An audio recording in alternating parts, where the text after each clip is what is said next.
Hi guys, as you guys know, I'm a professional food photographer, and throughout the years I've been purchasing gears, be it for my YouTube channel or for my food photography business. So today I'm going to be covering 5 of my biggest purchase regrets. But before we start, let me update you a little bit on my YouTube setup so that if you guys have noticed the difference, you will know why. So basically I have this little clamp setup over here which I bought, and it's replaced with my super clamp the last time.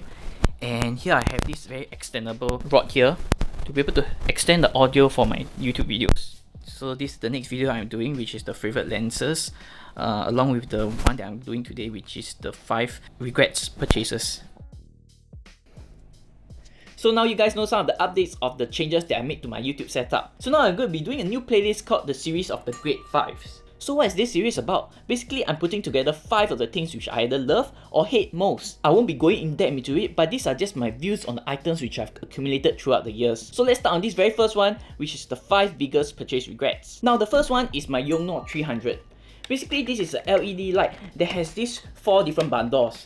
Now I'm going to show you guys the light that's coming out of this and the one that I'm using for my YouTube channel so that you guys know why I no longer use this.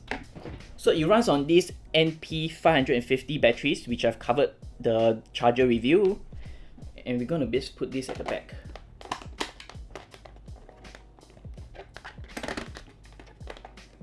So this is the light source that's coming from it. It isn't very big and I don't really like it that much. Now I'm going to be offing my main light to be able to show you guys how strong or how weak this is.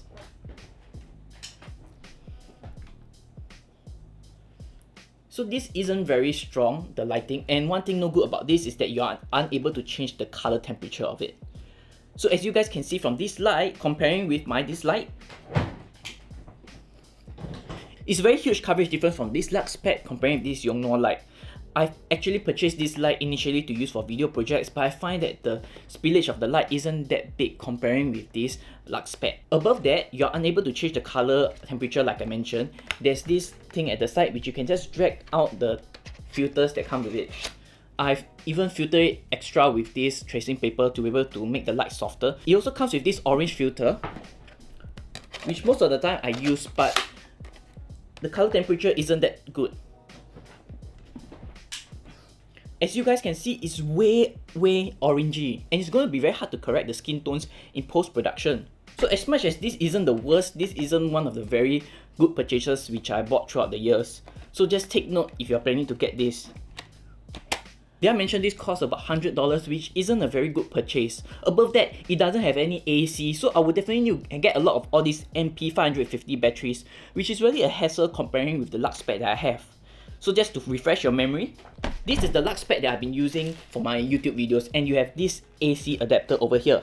The Yongnuo doesn't have any, and for the light that comes out of it, it isn't really worth setting it up for. Now the second item is this photography aerosol spray. You know, the kind of looks that they promise in the product itself doesn't really justify once you got it. You can see that here they are showing you all the different photos they can get spraying this mist. So this spray is actually very underwhelming looking at the effects that it promised. I guess maybe you need to purchase about 10 or 20 and really spam use this spray over here. But other than that, I really did not enjoy this purchase either. So my third regret purchase is this Sony VCT SGR1. Basically, this is a grip for my Sony RX system, and it doesn't really work well for me throughout the years. First of all, is that the grip is really short. Now I'm going to be taking my RX 100 to show you guys. So one thing about this is that the grip is really short. The range of this RX 100 at its widest is at best 24mm, which is really quite narrow. So after putting it on, you can realize that the grip is really small and doesn't give you a lot of leeway to be able to extend the reach over here. Compared with other selfie pods that I have, it can extend much more. So for $100 and for ability to be able to connect to your RX 100 and the grip itself, I find that it's really not worth it. They also mentioned that the wire malfunctions on me less than 1 year of use. So this $100 could have been spent on something else, but I guess it's a lesson learned in terms of wired products or for this particular grip. Now the fourth item is a Kickstarter project. It's called this focus puller. Now basically what it does is that it allows you to manual focus much better with this contraption over here. So it has this ring here which you tighten it around your lens. So after attaching it, you're supposed to be able to do manual focus much better than using your hand. And you know how much this is? It costs about $50. And throughout the years, I have never found a reason to be able to use this rather than just use the lens and just do it a few times and get the best shots out of the NG ones. So among the list that I mentioned today, I guess this is not the biggest regret, but it's something which I almost never use. Now the fifth and final one is this Snooper Kylin M gimbal. Now without a doubt, this is the worst, as once I bought it, I'm unable to use it. Let me show you what's inside.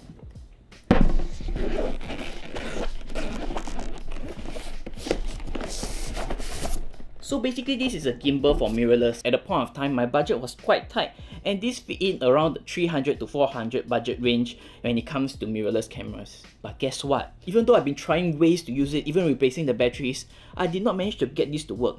And above all, the customer service isn't that helpful. They only asked me to keep getting new items to be able to replace the old ones, but the problem of this was that I got it out of the low budget that I had. Now this project really destroyed my faith in Indiegogo for a period of time, because what I got out of this was really a big disappointment. So from there on, I really never looked onto Snooper for any of their Kickstarter projects, as this one really never worked for me. I don't know about you guys, but if you guys have bought this or other Snooper items, please leave me down in the comments below what are your thoughts. But since then, I've given Indiegogo a try, and you guys have seen the recent item which I've covered, which is the Tau 3-in-1 charger. So I hope you guys enjoyed this video on my 5 biggest purchase regrets throughout the years. Please give me a thumbs up and subscribe down below if you're interested in this kind of videos, and ring the bell notification so that you'll be updated of my next upload. Other than that, my next video will be covering my 5 favorite lenses which I've used throughout the years. I think you guys will be interested on this one. If not, I'll see you guys in the next video.